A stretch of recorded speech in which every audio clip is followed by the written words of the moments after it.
Well, let's start out this discussion about graphing logarithms with a little bit of algebra.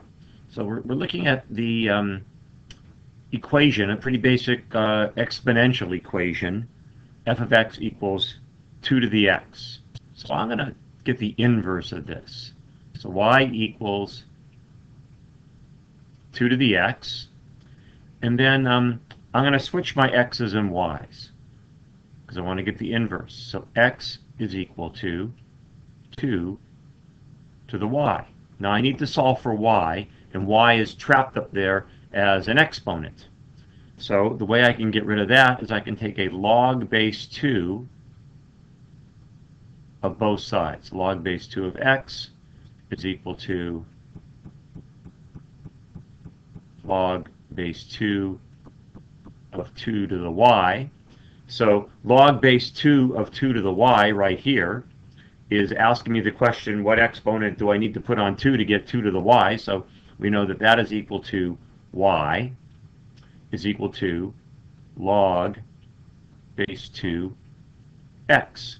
And if I flip that around, I'm going to go y is equal to log base 2 x. And then I'm going to do the right thing, and I'm going to go f minus 1 of x is equal to log base 2 of x. So you can see here I had a function and the inverse. So the inverse of the exponential function is the logarithmic function. So that'll come in handy in just a minute here. So we're going to kind of shift a little bit into graphing this thing. So I have let's use red. Okay. So I have my y equals log base 2 of x, or my inverse function f minus 1x equals log base 2 of x. And I'm using log base 2 because it's a little bit easier to grasp. So I'm going to use the one that I just underlined in red there, and I know that I can do my little exponent animation thing in my head here. I'm going to move the 2 over here, and I'm going to bump up the y. So I have 2 to the y power is equal to x. These two expressions here are equivalent expressions. They mean the exact same thing. The top one here is saying that y is the exponent I need to put on 2 in order to get x. And down here it's saying y is the exponent I needed to put on 2 to get x. So they're saying the identical thing. And when we're graphing a logarithm, it's a little bit easier if I put together a table. So I'm going to put together x, and I'm going to put together y. And what I'm going to do is, instead of plugging in x to get y, it's a little bit easier when graphing a logarithm to plug in y to get x. So let's start off with 0. So when y is equal to 0, x is equal to 1. So because every number to the 0th power is 1. So I can plot that point. I have it laid out here as xy. That is my point 1, 0. So I'm going to put a little dot right there. And what if y is equal to 2? So when y is equal to 2, I can see that x is equal to 4. So I have the point 4, 2. And I skipped 1. Well, let's go back to use 1. When y is equal to 1, x is equal to 2. So 2, 1 is a point. Let's add one more a little bit further out. When y is equal to 3, x is going to be equal to 9. So I can plot the point 9, 3. And notice here, I know I'm doing this a little bit backwards. I'm going from my y's to my x's, but I'm still using the coordinate point 9, 3. Let's use a negative number for y. So I'm going to go y is equal to negative 1. Well, if y is equal to negative 1, x is going to be equal to 1/2. So 1/2 negative 1. Plug that right in. And if y was equal to negative 2, x would be equal to 1/4. So -2, 1/4. And I can see now what my graph is going to look like. I'm never going to get to x equals 0. I'm going to have an asymptote. Oops, sorry, I slipped over the asymptote there, but you'll forgive me. And my graph is going to look like this. And my asymptote, let's see if I can't draw in my asymptote here. I'm going to make a line, and let's see, my asymptote is my x, my y-axis. My asymptote is my y-axis here. Let's just make it a dotted line. I think I can do that. Yep, there we go. Okay. So that is the graph of y equals log base 2x. That is a logarithmic equation, and that is the logarithmic function, and that is the graph of this logarithmic function. Now, I could also graph the function y equals log x, and you have to remember that when it just says log, there is an implied base 10. But the reason I didn't pick that one is because, well, we'll see just in just a second here. Let's do our let's do our x, and let's do our y. That's a y, yes it is. And let's rewrite this in exponential form. That would be 10 to the y equals x. These two are equivalent. They're saying the exact same thing. Again, I'm going to start with my y. When my y is equal to 0, my x is equal to 1. So x is 1, y is equal to 0. That'd be a point like right about, oh, there. Pretty close to the 0. See, I had to make it in tens. You'll see why in a moment. So x is equal to 1. If y is equal to 2, well, then my x is equal to 100. That's why I had to make this a big scale here. So here's 100, and here's 2. And if y was equal to -1, then x would equal 1/10. So you can see we're just super close here to the line, and that's why I picked log 2 as opposed to the common log, because it's still going to be the same kind of a graph. It's going to be right along the y-axis as our asymptote, and you just have to memorize this basic shape here of a logarithmic graph. But let's go back to this one right here, because I want to show you the inverse. The inverse of this function, we just need to switch our x's and y's again, would be 2 to the x equals y, which you should recognize as an exponential function. So what do those numbers look like? Well, let's see. I have, let's make an x and a y.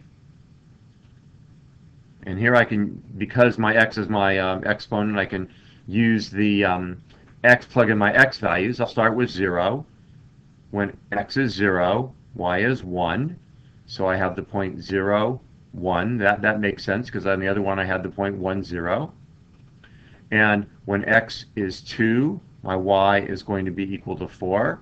So I have 2, 4, and that's instead of 4, 2.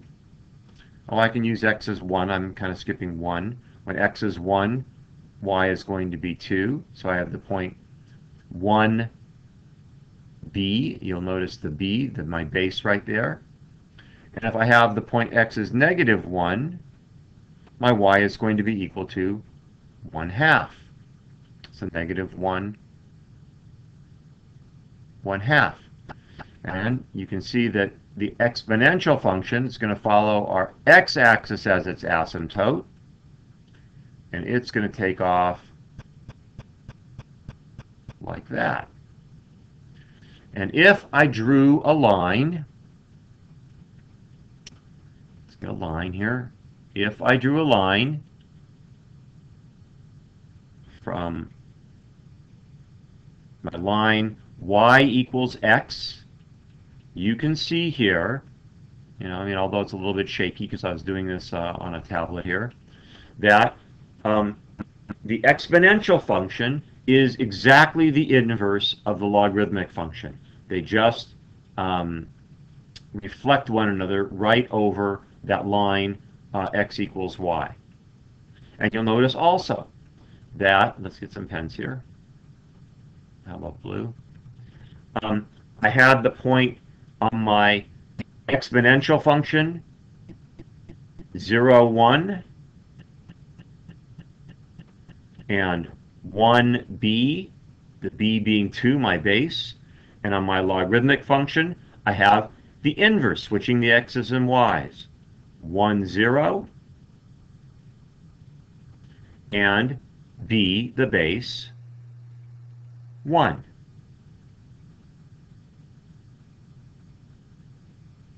Notice also that my asymptote switched. On the logarithmic function, my asymptote was the y-axis. On my exponential function, my asymptote is the x-axis. Again, just switching my x's and my y's. Once you know the logarithmic function, then transforming it is not going to be anything special. It's going to be just the same as we've always done. If I had, let's say, f of x,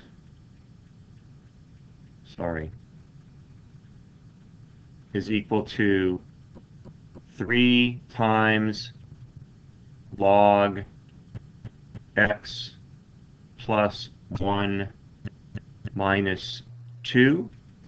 That would mean every single point on my logarithmic graph here, I am multiplying it by 3, and then I'm shifting it to the left 1 and down 2. So let's just do a couple of these points. Now, the thing to know right here is I'm shifting it to the left 1. So that means my asymptote is going to move. And that is an important thing to do first. So if I was going to move my asymptote, let's get a line here. My asymptote is a horizontal asymptote for a logarithmic graph. So I'm going to make a line left 1. So I'm going to move it to the left 1 here. Let's see if I can't make this line here. New asymptote right there. Let's make it a different color. I'll make it black, and I'll make it, you always want to draw in your asymptote first if you can. And then I'm going to go back to a pen, and I'll use a different color. I'll use green. There we go. So I'm going to move my points. I'm going to multiply them all by 3. So here was my point. This is my original point, 1, 0. So I'm going to multiply it by 3. Well, 0 stays 0 if I multiply it. Wait. Am I doing that right? 1, 0. Yep, that stays right there. So that point's going to stay right there. This point here was 2, 1. And so instead of 1, I'm going to multiply it by 3, so it's going to be 2, 3. This point here was 4, 2. I'm going to multiply the 2 by 3, so that's going to be 4, 6. And then this one here was 9, 3. I'm going to multiply the 3 by 3. That'll be 3, 9 right there. And let's look the other way here. I had 1/2 negative 1, so that means 1/2 negative 3. And then I had 1/4 negative 2, that'll be 1/4 negative 6. So my first transformation, you can see it stays along the same asymptote because I haven't shifted it yet. But boy, that's a really bad graph. I'm so sorry. But it just keeps, just like it did, it just stretched it out vertically. And now I'm going to shift every point to the left 1 and down 2. So let's try that with a different color. Here's my point here. It's at 1/4, so to the left 1, down 2. So that one is right there now. and then where was my other one there? At 1/2. So terrible graph. The left 1, down 2. Here we go. This is my point 1, 0. The left 1, down 2. To the left 1, down 2. To the left 1, down 2. Left 1, down 2. And my new graph looks like, I'll try and make this one better. I'm trying.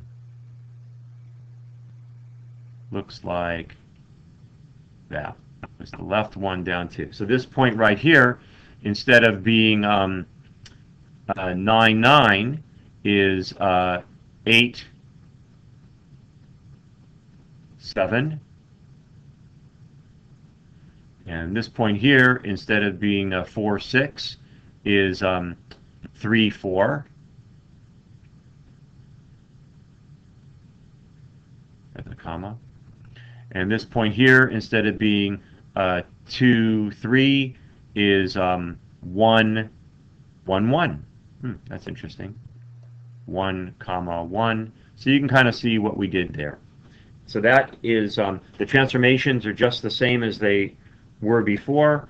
And I think that is a pretty good explanation of how to make a logarithmic graph.